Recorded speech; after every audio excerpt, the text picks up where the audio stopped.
মসজিদের দায়িত্বে বিশেষ করে যারা আছেন, ইমাম, খতিব, মুয়াজ্জিন থেকে নিয়ে সকল স্টাফ, তাদের সাথেও মোহাব্বতের আচরণ করা, এটাও মসজিদের আদবের অন্তর্ভুক্ত।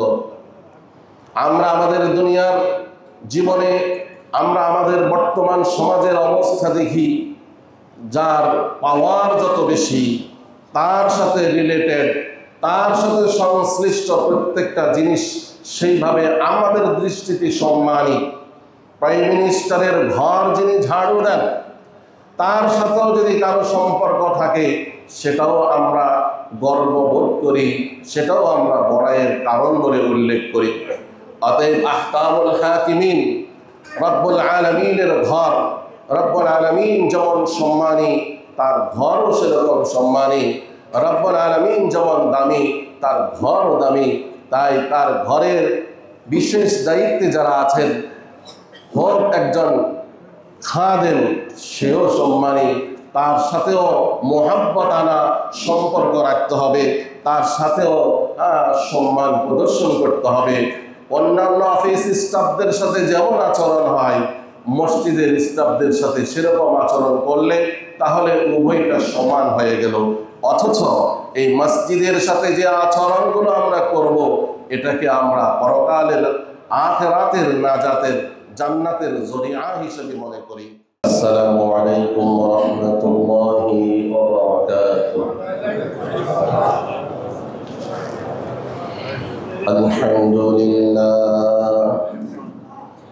আলহামদুলিল্লাহ নাহমাদুহু ওয়া নাস্তাঈনুহু ওয়া নাস্তাগফিরুহু ওয়া নু'মিনু বিহি ওয়া নাতাওয়াক্কালু আলাইহি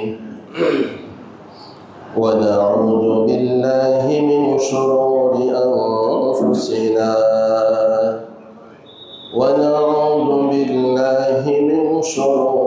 أنفسنا ومن سيئات أعمالنا. من يهد الله فلا مضل له ومن يضلله فلا هادي له. ونشهد أن لا إله إلا الله وحده لا شريك له. ونشهد أن سيدنا ومولانا محمدا عبده ورسوله. أما بعد فقد قال الله سبحانه وتعالى: أعوذ بالله من الشيطان الرجيم. بسم الله الرحمن الرحيم. من يشفع شفاعة حسنة يكن له نصيب منها ومن يشفع شفاعة سيئة يكن له كفل منها وكان الله على كل شيء مقيتا. إن الله وملائكته يصلون على النبي يا أيها الذين آمنوا صلوا عليه وسلموا تسليما. اللهم صل على محمد وعلى آل محمد كما صليت على إبراهيم وعلى آل إبراهيم إنك حميد مجيد. اللهم بارك على محمد وعلى آل محمد كما باركت على إبراهيم وعلى آل إبراهيم إنك حميد مجيد سبحانك لا علم لنا إلا ما علمتنا إنك أنت العليم الحكيم جزا الله عنا محمدا بما هو أهله رب اشرح لي صدري ويسر لي أمري واحلل عقدة من لساني يفقه قولي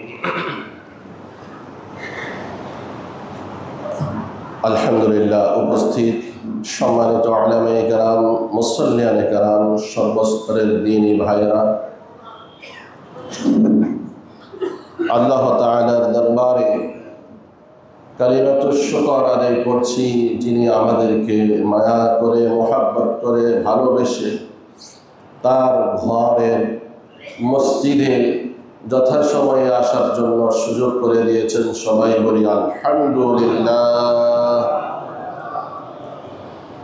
সাথে সাথে সালাত এবং সালামের হাদিয়া প্রেরণ করছি সাইয়্যিদুল মুরসালিন রাহমাতুল লিল আলামিন শফিউল মুযনিবিন মুহাম্মদুর রাসূলুল্লাহ সাল্লাল্লাহু আলাইহি ওয়াসাল্লামের উপর এবং দোয়া করছি, হে প্রভু, আপনি আপনার হাবিবকে জান্নাতের সর্বোচ্চ মাকাম দান করুন। সবাই বলি আমিন। আলহামদুলিল্লাহ। সম্মানিত মুসল্লিয়ানে কেরাম, আমরা গত জুমআয় আলোচনা করেছিলাম মসজিদ বিষয়ক কয়েকটি বিষয়কে সামনে রেখে। মসজিদ আল্লাহর ঘর, মসজিদের ইতিহাস, এই বিষয়ে আমরা বিশেষ করে মসজিদের কমিটি বিষয়ক কিছু কথা বলেছিলাম। আজকে আমরা আলোচনা করব মসজিদের কিছু আদাব এবং মসজিদের যারা খাদেম হবেন, মসজিদের যারা দায়িত্বশীল কমিটিতে আসবেন, তাদের কি কি দায়িত্ব হওয়া উচিত এবং মুসল্লিয়ানে কেরাম যারা সাধারণ মুসল্লি, তাদের কি দায়িত্ব হবে, এই বিষয়ে আজকে আমাদের সংক্ষিপ্ত আলোচনা নির্দিষ্ট সময়ের মধ্যে আপনাদের সামনে তুলে ধরার চেষ্টা করব। ওয়ামা তাওফীকি ইল্লা বিল্লাহ আলাইহি তাওয়াক্কালতু ওয়া ইলাইহি উনীব। সম্মানিত ভাইরা, মসজিদুল, আমরা গত সপ্তাহে এই শব্দ দিয়েই শুরু করেছিলাম। মসজিদুল শব্দটি কোরআনুল কারীমে বহুবার এসেছে, 18 বার এসেছে। আর মাসালা হলো কোরআনুল কারীমে যেই শব্দ ব্যবহার হয়েছে সেই শব্দ যদি আপনি উচ্চারণ করেন, মনে মনে যদি সওয়াবের নিয়ত থাকে, তাহলে প্রতিটি হরফে কমপক্ষে 10টি করে নেকি পাবেন। বলেন সুবহানাল্লাহ। তাহলে মসজিদুল, এখানে কয়টি অক্ষর আছে? 4টি, মিম, সিন, জিম, দাল। মসজিদুল। আমরা প্রতিনিয়ত মসজিদ শব্দটি বহুবার উচ্চারণ করে থাকি। যদি মনের মধ্যে এই নিয়ত থাকে যে মসজিদ আরবি শব্দ, মসজিদ কোরআনের একটি ওয়ার্ড, তাহলে এর মাধ্যমে আমরা প্রতিবার মসজিদ উচ্চারণ করলে সাথে সাথে 40টি করে নেকি আমাদের প্রত্যেকের আমল নামায় জমা হয়ে যাবে। বলে সুবহানাল্লাহ। মসজিদ কার ঘর? আল্লাহ তাআলার ঘর। এজন্য মসজিদ, এই ঘরকে দুনিয়ার অন্যান্য প্রতিষ্ঠানের মতো দেখলে হবে না। এই ঘর কিভাবে চলবে, তার নিয়ম নীতি কি হবে, সেগুলিও আল্লাহ তাআলা নির্ধারণ করে দিয়েছেন। বলেন সুবহানাল্লাহ। আপনারা জানেন, আজকের বর্তমান বিশ্বে, বর্তমান সমাজে আমরা আমাদেরকে ডেভেলপ করার জন্য, আমরা আমাদেরকে উন্নত করার জন্য, আমরা আমাদের সমাজকে উন্নত করার জন্য বিভিন্নভাবে আমরা সচেষ্ট, আমরা চেষ্টা তদবির করে থাকি, পরিকল্পনা করে থাকি, প্ল্যান করে থাকি। কিন্তু আপনারা জানলে অবাক হবেন, আল্লাহ তাআলা সেই ১৫০০ বছর আগে যেই প্ল্যান করে পৃথিবীতে একটি সংবিধান পাঠিয়েছেন, একটি সিলেবাস পাঠিয়েছেন, ওই সিলেবাসকে বাদ দিয়ে, ওই সংবিধানকে বাদ দিয়ে আপনি আমি যত উন্নত এবং উন্নতির চেষ্টা করব, সম্পূর্ণ ব্যর্থতায় পরিণত হবে। আল্লাহ তাআলা সেই সিলেবাস আর সেই সংবিধান দিয়েছেন মহাগ্রন্থ আল কোরআন। সুতরাং সমাজের প্রতিটি কাজ যতদিন পর্যন্ত আমরা এই মহাগ্রন্থ আল কোরআনের দিক নির্দেশনা অনুযায়ী পরিচালনা করতে পারবো না, ততদিন পর্যন্ত আমরা শুধু এইভাবে ব্যর্থতার মধ্য দিয়েই জীবন অতিবাহিত করব। মুহতারাম সম্মানিত মুসল্লিয়ানি কেরাম, আসুন আমরা এই মসজিদের কিছু আদব সম্পর্কে আলোচনা শুরু করি। প্রথমে মসজিদের আদবের মধ্যে প্রথম নাম্বার আদব হলো মুহাব্বাতুল মাসাজিদ ওয়া তাকদীরুহা ওয়া ইহতিরামুহা। মসজিদকে ভালোবাসা এবং মসজিদকে সম্মান করা, এটা মসজিদের ১ নম্বর শিষ্টাচার, ১ নম্বরের আদব, ১ নম্বরের হক। আমরা কম বেশি প্রত্যেকেই মসজিদকে মোহাব্বত করে থাকি, ভালোবেসে থাকি। কি বলেন, ভালোবাসে কিনা? আমাদের হৃদয়ের স্পন্দন আমাদের মসজিদ। আমরা অনেকেই চাই আমার ঘর যেরকম সুসজ্জিত, আমাদের নামাজের জায়গা মসজিদটা আরো সুসজ্জিত হোক, এটাই ভালোবাসা। তবে এই ভালোবাসার দাবি হলো মসজিদ যেন আমার পক্ষে সুপারিশ করে, সেজন্য আমাকে সুযোগ থাকলে মসজিদে এসে জামাতে অ্যাটেন্ড করতে হবে। সম্মানিত ভাইয়েরা, আসুন কুরআনুল কারীমের সূরা আল হাজের ৩২ নম্বর আয়াতে আল্লাহ তাআলা বলেন, وَمَن يُعَظِّمْ شَعَائِرَ اللَّهِ فَإِنَّهَا مِن تَقْوَى الْقُلُوبِ।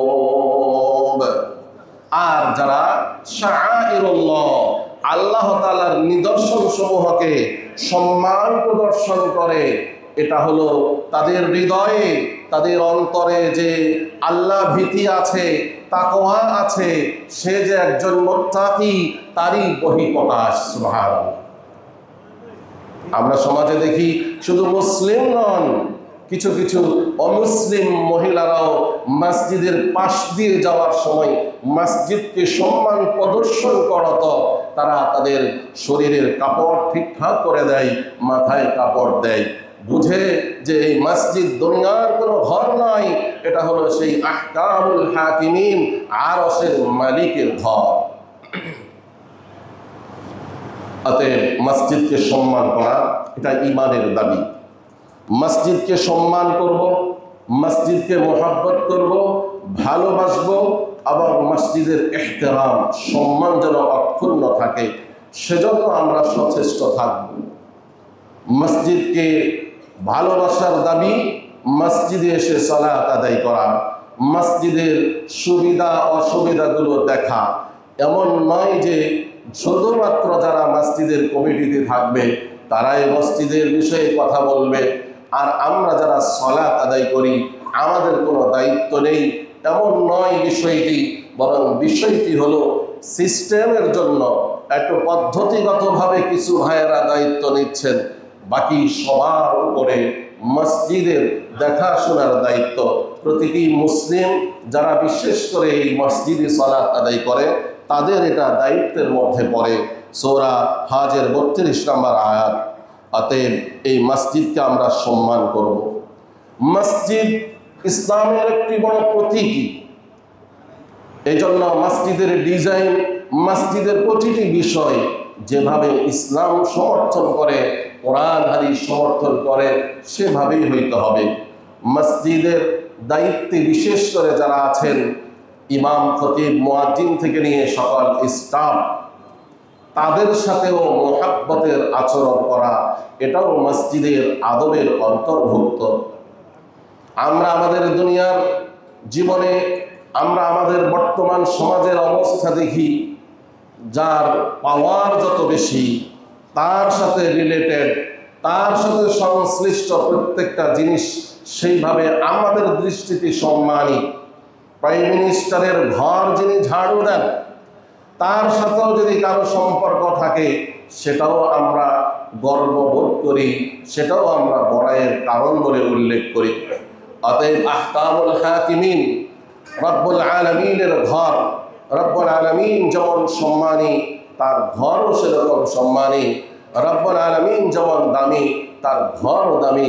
তাই তার ঘরের বিশেষ দায়িত্বে যারা আছেন, হোক একজন খাদেম, সেও সম্মানী, তার সাথেও মোহাব্বত আনা সম্পর্ক রাখতে হবে, তার সাথেও সম্মান প্রদর্শন করতে হবে।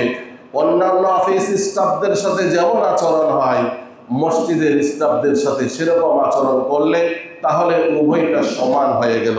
অথচ এই মসজিদের সাথে যে আচরণগুলো আমরা করব, এটাকে আমরা পরকালের আখিরাতের নাজাতের জান্নাতের জরিয়া হিসেবে মনে করি। সম্মানিত ভাইয়ারা, আসুন মসজিদের আরো একটি আদব হলো মসজিদকে সুন্দর রাখার জন্য চেষ্টা করা। বলা থাকলে আপনার কাছে বলতে পারবে, আচ্ছা পুলিশের 2 জন অফিসার আছে বড়, ওনার 5 মিনিট কথা বলো, আর 5 মিনিট এই টাইপের কিন্তু আপনি রাখেন যাতে সময়টা নষ্ট না হয়। আপনি দেখুন মসজিদ সুন্দর রাখার দায়িত্ব আমাদের সকলের। রাসূল সাল্লাল্লাহু আলাইহি ওয়াসাল্লাম বলেন, মান বানা লিল্লাহি মসজিদান বানাল্লাহু লাহু বাইতান ফিল জান্নাহ।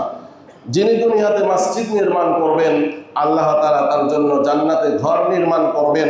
মুহাদ্দিসিনে কেরাম বলেন, এর অর্থের মধ্যে এটাও আছে, যিনি মসজিদের কোনো কাজে শরীক হবেন, মসজিদের এসি, মসজিদের ফ্যান, মসজিদের লাইট, মসজিদকে সুন্দরকরণ, মসজিদকে টাইলস করার ইত্যাদি বিষয়েও যিনি শরীক হবেন, যিনি অর্থ দান করবেন, তার জন্য আল্লাহ তাআলা জান্নাতে ঘর নির্মাণ করবেন বলে সুবহানাল্লাহ। তাই এই মসজিদের রক্ষণাবেক্ষণ, সৌন্দর্য রাখা, মসজিদের পরিবেশকে ভালো রাখা, এটা আমাদের প্রত্যেকের দায়িত্ব। এটা প্রত্যেকের পক্ষে, মসজিদের পক্ষ থেকে একটি হক, একটি দায়িত্ব। মসজিদের আরেকটি আদব হলো মসজিদে বেশি বেশি আসা। এমন নয় যে শুধু সপ্তাহে একদিন আসবো, তাহলেও মসজিদের হক আদায় হবে না। মসজিদে সময় থাকলে, সেক্টরে থাকলে, বাসা বাড়িতে থাকলে আজান শুনে মসজিদে চলে আসার জন্য চেষ্টা করব। আল্লাহ রাসূল সাল্লাল্লাহু আলাইহি ওয়াসাল্লাম হাদিসে সুসংবাদ প্রদান করেন, বাশশিরিল মাশাঈনা ফিল যুলাম ইলাল মাসাজিদ। ওই সমস্ত লোকদেরকে জান্নাতের সুসংবাদ দান করো যারা অন্ধকারে মসজিদে বেশি বেশি গমন করে সালাতের উদ্দেশ্যে। উলামায়ে কেরাম বলেন, মুহাদ্দিসিনে কেরাম বলেন, সাধারণত ফজরের সালাত এবং ইশারের সালাত যেহেতু রাতের মধ্যেই আদায় করা হয়, অন্ধকারে আদায় করা হয়, সেজন্য যারা ফজর এবং ঈশা মসজিদে জামাতের সহিত আদায় করে, তাদের ব্যাপারে এই সুসংবাদ যে তাদেরকে জান্নাতের সুসংবাদ দাও, তাদেরকে পরকালের আর নূরতাম পরিপূর্ণ সেই নূরের সুসংবাদ দাও। তাই মসজিদের একটি আদবের মধ্যে পড়ে, যখন সুযোগ পাবো মসজিদে এসে জামাতের সহিত সালাত আদায় করব। সম্মানিত ভাইয়েরা, মসজিদকে পাক পবিত্র রাখা, মসজিদকে সব ধরনের নাপাকি থেকে হেফাজত করা, এটাও মসজিদের আদব। আল্লাহ তাআলা বলেন, ইয়া বানি আদম খুযু যিনাতাকুম ইনদা কুল্লি মসজিদ, সূরা আরাফ। হে বনি আদম, যখন তোমরা মসজিদে যাবে সুন্দর পোশাক পরিধান করে মসজিদে যাও। মসজিদের জামাতে শরীক হওয়া এবং মসজিদে ঢুকতে বের হইতে কিছু সুন্নাত আছে, সেগুলো পালন করা। মসজিদে আমরা যখন প্রবেশ করব, প্রথমে বিসমিল্লাহ, তারপরে দুরূদ শরীফ, আসসালাতু ওয়াসসালামু আলা রাসূলিল্লাহ, তারপরে একটি দোয়া, আল্লাহুম্মা ফতাহ লি আবওয়াবা রাহমাতিক। প্রতিটি মসজিদের গেইটে লেখা আছে, কিন্তু আফসোসের বিষয় হলো খুব কম সংখ্যক আমরা মুসল্লি ভাইয়েরা এই দোয়াটি পাঠ করে থাকি। আল্লাহুম্মা ফতাহ লি আবওয়াবা রাহমাতিক। অর্থ কত চমৎকার! হে আল্লাহ, আপনার দয়ার রহমতের সকল দরওয়াজা সমূহ আমাদের জন্য খুলে দেন। সুবহানাল্লাহ। এইভাবে যদি আপনার লাইফে, আমার জীবনে যদি একবার এই দোয়া আল্লাহ তাআলা কবুল করে নেন, আমার জীবনে আর কোনো কিছুর অভাব হবে না। সুবহানাল্লাহ। একটু খেয়াল করতে হয়। এরপরে মসজিদে ঢুকবো, ঢুকে ইতিকাফের নিয়ত করা। হে আল্লাহ, যতক্ষণ মসজিদে থাকবো সুন্নত নফলে ইতিকাফের নিয়তে থাকবো। ডান পা দিয়ে মসজিদে প্রবেশ করা। অনেক সময় শয়তান আগ থেকেই বাম পা অগ্রসর করে দেয়। যদি কারো এরকম হয়, আবার বের হবেন, বের হয়ে গিয়ে আবার ডান পা দিয়ে মসজিদে প্রবেশ করবেন। তারপরে দেখবেন ইনশাআল্লাহ এই ভুল সহজে আর হবে না। তদ্রুপ মসজিদ থেকে বের হওয়া এই 5টি সুন্নাত আছে। বাম পা আগে বের করে স্যান্ডেলের উপরে রাখা, তারপরে আগে ডান পায়ে জুতা পরিধান করা এবং বিসমিল্লাহ বলা, আসসালাতু ওয়াসসালামু আলা রাসূলিল্লাহ বলা, আল্লাহুম্মা ইন্নী আসআলুকা মিন ফাদলিক বলা। তো আমরা চেষ্টা করব এই আদবগুলো রক্ষা করতে। সম্মানিত ভাইরা, মসজিদের আরেকটা আদব হলো, যখন মসজিদে প্রবেশ করব মাকরুহ সময় না থাকবে, তখন 2 রাকাত সালাতুত তাহিয়্যা, তাহিয়াতুল মসজিদ, যেটাকে আমরা দুখুলুল মসজিদও বলে থাকি, একই অর্থ। 2 রাকাত নামাজ কমপক্ষে পড়ে বসবো যদি মাকরুহ সময় না থাকে। আর যদি এমন হয় আপনি জোহরের আগে প্রবেশ করেছেন, 4 রাকাত সুন্নতে মুআক্কাদা নিয়ত করছেন, তাহলে আর অতিরিক্ত 2 রাকাত দুখুলুল মসজিদ না পড়লেও এটা 4 রাকাত সুন্নতে মুআক্কাদার মাধ্যমে সেই সুন্নত আদায় হয়ে যাবে। মসজিদ থেকে ময়লা আবর্জনা ফেলে দেওয়া, মসজিদকে পরিষ্কার করা, এটা শুধুমাত্র কেবল খাদেমদের দায়িত্ব, এখানেই শেষ না। আমাদের প্রত্যেকের দায়িত্ব, একজন খতিব থেকে নিয়ে, মসজিদ কমিটি থেকে নিয়ে আপনার সকল মুসল্লিদের দায়িত্ব। বুখারী শরীফের 5760 নম্বর হাদিস, নবী করিম সাল্লাল্লাহু আলাইহি ওয়াসাল্লাম নিজের হাতে মসজিদের সামনের সাইডে কোনো একজন ব্যক্তি নাকের ময়লা ফেলে রাখছেন। রাসূল সাল্লাল্লাহু আলাইহি ওয়াসাল্লাম নিজ হাতে পরিষ্কার করেন এবং পরিষ্কার করার পরে রাসূল রাগান্বিত হয়ে যান। তারপর রাসূল বলেন, তোমাদের কেউ যখন মসজিদে প্রবেশ করে সে যেন সামনে কোনো ময়লা না ফেলে, কারণ একজন মুসল্লির সামনে এটা সরাসরি আল্লাহ তাআলার সম্পর্ক। অতএব এখানে যেন কেউ ময়লা না ফেলে। সকলের জন্য এই বিধান দিয়ে দিলেন। আল্লাহ রাসূল সাল্লাল্লাহু আলাইহি ওয়াসাল্লাম নিজের হাতে নাকের ময়লা, কত ঘৃণিত একটা জিনিস, নিজের হাতে পরিষ্কার করছেন। এটা আমাদের জন্য আদর্শ। আজকাল তো আমরা খতিব ইমাম মনে করি এটা মুয়াজ্জিন, এটা খাদেমদের কাজ। আমাদের কমিটির ভাইয়েরাও মনে করে তাদেরকে তো বেতনভুক্ত রেখেছি। না, আপনি রাসূল সাল্লাল্লাহু আলাইহি ওয়াসাল্লামের এই সুন্নাত আদায় করলে আল্লাহ রাসূল সাল্লাল্লাহু আলাইহি ওয়াসাল্লাম বলেন যে আমার একটি সুন্নাতের উপর আমল করবে তাকে আল্লাহ তাআলা 100 শহীদের সওয়াব দান করবেন। সুবহানাল্লাহ। মুহতারাম সম্মানিত ভাইয়েরা, এইভাবে মসজিদ পরিষ্কার করার সওয়াব প্রসঙ্গে আপনার আবু দাউদ বুখারী শরীফের 446 নম্বর হাদিস, আল্লাহ রাসূল বলেন, মসজিদে একজন কালো পুরুষ ছিল, সবসময় মসজিদ পরিষ্কার করত। অপর বর্ণনায় আসছে একজন মহিলা ছিলেন, মসজিদ পরিষ্কার করতেন। এক সময় রাসূল এসে তাকে না পেয়ে জিজ্ঞাসা করলেন, সেই লোকটি কই? সাহাবায়ে কেরাম বললেন, সে তো মারা গেছেন, তাকে অমুক জায়গায় দাফন করা হয়েছে। রাসূল বললেন, তোমরা আমাকে তার মৃত্যু সংবাদ দিলে না কেন? চলো তার কবর কোথায় আছে, আমি সেখানে গিয়ে তার জন্য দোয়া করি, জিয়ারত করি। তাহলে এখান থেকেই বোঝা যায় একজন লোক যিনি মসজিদ পরিষ্কার করতেন, আল্লাহ রাসূল তাকে কি পরিমাণ সম্মান দিয়েছেন। তার মৃত্যুর পরে সাহাবীদেরকে প্রশ্ন করেছেন, কেন আমাকে জানাইলে না? চলো তার কবরে গিয়ে আমি দোয়া করি। এই রাসূল সাল্লাল্লাহু আলাইহি ওয়াসাল্লাম একজন মসজিদ পরিষ্কারকারীকে এইভাবে সম্মান দিয়েছেন। সম্মানিত ভাইয়েরা, নবী করিম সাল্লাল্লাহু আলাইহি ওয়াসাল্লাম অপর হাদিসে বলেন, আবু দাউদ শরীফের 455 নম্বর হাদিস, নবী করিম সাল্লাল্লাহু আলাইহি ওয়াসাল্লাম বলেন, তোমরা প্রতিটি গ্রামে গ্রামে মহল্লায় মসজিদ নির্মাণ করো, ওয়ান তুনাজ্জিফা ওয়া তুতাইয়িবা, এবং মসজিদগুলো পরিষ্কার পরিচ্ছন্ন রাখো এবং মসজিদগুলোকে সুগন্ধিময় রাখো। মসজিদের সুগন্ধি ছড়ানো এটাও একটি উত্তম আমল। আমরা চেষ্টা করব সামনের কমিটিতে যারা আসবেন আপনারাও আপনাদের প্ল্যানের মধ্যে এই জিনিসটা রাখবেন। এক ধরনের সুগন্ধি কিনতে পাওয়া যায়, সেটা মসজিদে নববী, মসজিদে হারামে আছে, আপনারা গিয়ে দেখেছেন। ঔদ কাঠ, এটা জ্বালাইলে সুঘ্রাণ বের হয়, এর দ্বারা ফেরেশতারা এটাকে পছন্দ করেন, মুসল্লিদেরও পছন্দ হওয়ার কথা। হ্যাঁ, যদি কারো অসুবিধা থাকে সেটা ভিন্ন কথা। আল্লাহ রাসূল সাল্লাল্লাহু আলাইহি ওয়াসাল্লাম অপর হাদিসে বলেন, আল বুযাকু ফিল মসজিদে খতিয়া, মসজিদের ভিতরে থুতু ফেলা, ময়লা ফেলা এটা বড় গুনাহ।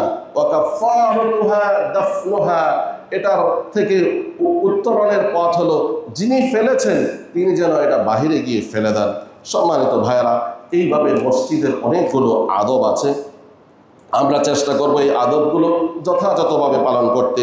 দুর্গন্ধযুক্ত কোনো জিনিস আমি খেয়ে মসজিদে প্রবেশ করলে এটা মসজিদের আদব ব্যাহত হয়, ফেরেশতারা কষ্ট পান, আপনার আশেপাশে যারা থাকবেন তারাও কষ্ট পাবেন।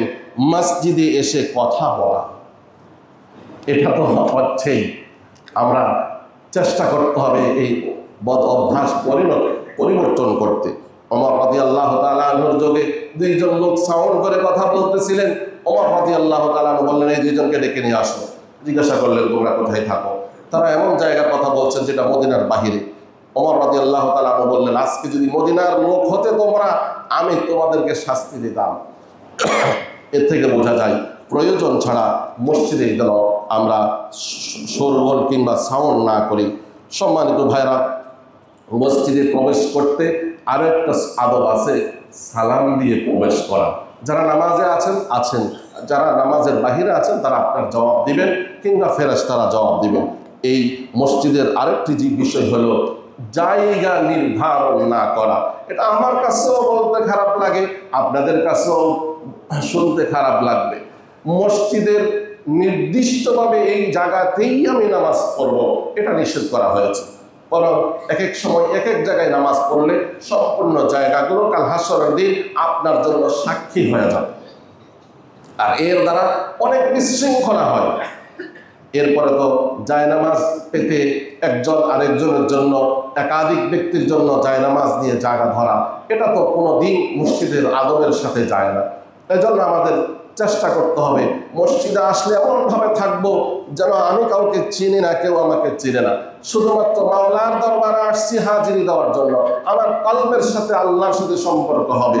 হাদিসে আসছে যেই লোকের সাথে মসজিদের কলবের সম্পর্ক হবে, কাল হাসরের ময়দানে আল্লাহ তাআলা যখন সমস্ত মানুষ বিচারের অপেক্ষায় থাকবে, কষ্টে থাকবে, সেই সময় আল্লাহ তাআলা 7 শ্রেণীর মানুষকে আরশের নিচে ছায়া প্রদান করবেন।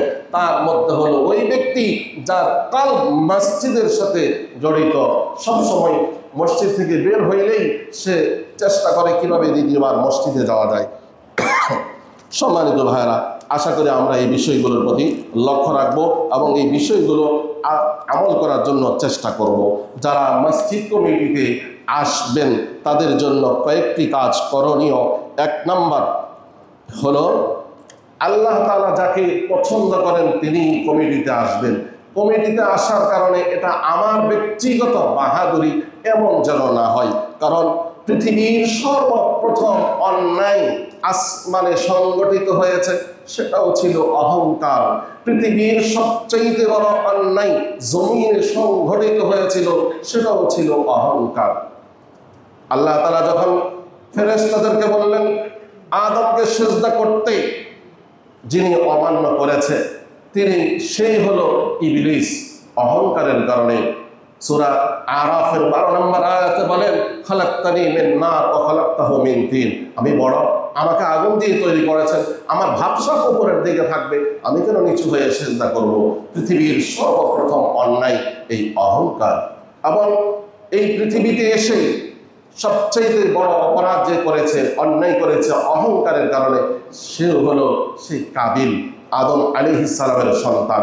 তাকে যখন নির্দেশ করা হয়েছে অমুক মেয়েকে বিবাহ করতে হবে, সে বলল আমার সাথে জন্মগ্রহণ করা মেয়ে বোনকে আমি বিবাহ করবো। লম্বা ইতিহাস সেদিকে আর যাচ্ছি না, শুধু এতটুকুই কাজ করলাম। এজন্য কমিটিতে আসার পরে একটু ভাবসাব অন্যরকম হয়ে যাওয়া যেন না হয়, কারণ কমিটির মসজিদে সবাই বলতেছি খাদেম, এই খেদমতের জন্য আসলে যেন শয়তান আপনার এই খেদমতটাকে জাহান্নামের দিকে নিয়ে যেতে না পারে। বরং এই খেদমতটা যেন জান্নাতে যাওয়ার জন্য উসিলা হয়। এই জন্য নিরহংকার থাকতে হবে, বিনয়ী থাকতে হবে। আল্লাহ তাআলা আমাদের ভাইদেরকে যাদেরকে আল্লাহ মনোনীত করবেন তৌফিক দান করেন, আমিন। এরপরে হলো নিজ দায়িত্ব সচেষ্টভাবে যথাযথভাবে আদায় করা। এমন নয় শুধু যে নিজের ভিজিটিং কার্ডের নামে ব্যবহার করব, আমি অমুক মসজিদ কমিটির সদস্য, তাই এনফ না। যেহেতু অনেক দায়িত্ব নিয়ে আসছি, সময় দিতে হবে, কাজ করতে হবে। দায়িত্ব আদায় না করলে হাসরের ময়দানে আল্লাহ তাআলা প্রশ্ন করবেন, জবাব দিতে হবে। 3 নম্বর হলো মসজিদের উন্নয়নের জন্য কিভাবে উন্নয়ন করা যায় এটা সবসময় ফিকির করতে হবে। মসজিদ যতদিন থাকবে তার উন্নয়নের শেষ নাই, মুসল্লিদের সুযোগ সুবিধা দেওয়ারও শেষ নেই। এজন্য সবসময় সচেষ্ট থাকতে হবে। 4 নম্বর কাজ হলো পরামর্শ ভিত্তিক কাজ করা। আজকের যেই কোনো সমাজে, যেই কোনো রাষ্ট্রে, যেই কোনো কোম্পানিতে পরামর্শ ইসলামের মূল বুনিয়াদ। এই পরামর্শ যেখানে আছে শান্তি শৃঙ্খলা সেখানে আছে, পরামর্শ যেখানে নাই অশান্তি বিশৃঙ্খলা সেখানে। অতএব কমিটির সদস্য হোক 22 জন কম বেশি, কিন্তু সবার সাথে পরামর্শ করতে হবে। এমন নয় যিনি সভাপতি একক ডিসিশনে একটা কাজ করে ফেললাম, সেক্রেটারি একক সিদ্ধান্তে কাজ করে ফেললাম, অন্য সদস্যরা মনক্ষুণ্ণ হবে। এজন্য রাসূলের সুন্নাত যারা যেখানেই পালন করে তারা সফল হয়ে যায়। অমুসলিমরা পর্যন্ত রাসূলের এই সুন্নাতকে আমল করার কারণে তারাও সফল হয়ে যাচ্ছে। তাই আমাদের উচিত হবে যে কোনো বিষয়ে পরামর্শ করে কাজ করা। এই পরামর্শ কমিটির লোকদের সাথেও যেরকম হতে পারে, মসজিদের অন্যান্য মুসল্লিদের সাথেও হইতে পারে। যেমন 5 নম্বর পয়েন্টটা আছে, কোনো মুসল্লি কিংবা কোনো উপদেষ্টা কর্তৃক কোনো কিছু পরামর্শ দিলে সেটাকে উপেক্ষা না করা, যে আপনার তো টেনশন করতে হবে না, বরং তাকে সন্তুষ্টজনক জবাব দিয়ে, হ্যাঁ ধন্যবাদ আপনাকে, আপনার এই বিষয়টা আমরা দেখতেছি, তাহলে এই লোকটি খুশি হবে। তার অন্তর থেকে বদদোয়া আসবে না, বরং তার অন্তর থেকে দোয়া আসবে। এইভাবে 5 নম্বর কাজ হলো যে মুসল্লিদের পরামর্শ গ্রহণ করা। 6 নম্বর কাজ হলো মসজিদের সকল বিষয়ে খেয়াল রেখে বিশেষ করে মসজিদের স্টাফদের বিষয়েও যত্নবান হওয়া। আজকে সময় শেষ, এই বিষয়ে আর কথা বলার সুযোগ নেই।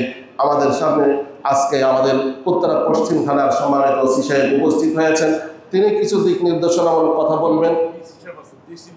ডিসি সাহেবও আসছেন, উত্তরা নর্থের ডিসি সাহেব আছেন, এবং আমাদের রানিং অন্তর্বর্তীকালীন কমিটির আহ্বায়ক সাহেবও আছেন। তো আমরা এই কথাগুলো শুনবো, যেহেতু আগামীকাল নির্বাচন, সেই প্রসঙ্গে ওনারা দিক নির্দেশনামূলক কথাও বলবেন। আবার আমাদের নির্বাচন কমিশনারের পক্ষ থেকেও হয়তো প্রধান নির্বাচন কমিশনার সাহেব একটু কথা বলবেন, মেসেজ দিয়েছেন তিনি। তো আমরা এই কথাগুলো শুনবো। আমার কথা শেষ, পরিশেষ হলো এইটা, মসজিদের আদাবগুলো আমরা রক্ষা করব, এবং যাদেরকে ভোট দেব এই ভোটটা আমানতের সহিত দেব। ভোট সম্পর্কেও কিছু কথা বলার ইচ্ছা আমার ছিল। আমি কোরআনুল কারীমের যে আয়াত তেলাওয়াত করেছি সূরা নিসার 58 নম্বর আয়াত, সে আয়াত আল্লাহ তাআলা বলেন, কেউ যদি কারো জন্য সুপারিশ করে, এটা যদি ভালো কাজ হয় তখন সে তার সওয়াব পাবে, আর যদি খারাপ কাজে সুপারিশ করে সে তার গুনাহে শরীক হবে। একজনকে নির্বাচিত করা মানে আমি তাকে সুপারিশ করছি যে সেই মসজিদের জন্য উপযুক্ত। এই প্রসঙ্গে আরো বহু কথা আছে, এই মুহূর্তে আর বলার সুযোগ নেই। আমরা এখনই সুন্নাত আদায় করব, সুন্নাতের পরেই আমরা আমাদের দিক প্রশাসনের পক্ষ থেকে দিক নির্দেশনামূলক কথাগুলো শুনবো। যারা কাবলার জমা করেননি কিংবা সুন্নাত যারা আদায় করেননি, দয়া করে সুন্নাত আদায় করে নেন। সুন্নাতের পরপরে আমাদের বাকি পর্ব শুরু হবে ইনশাআল্লাহ তাআলা।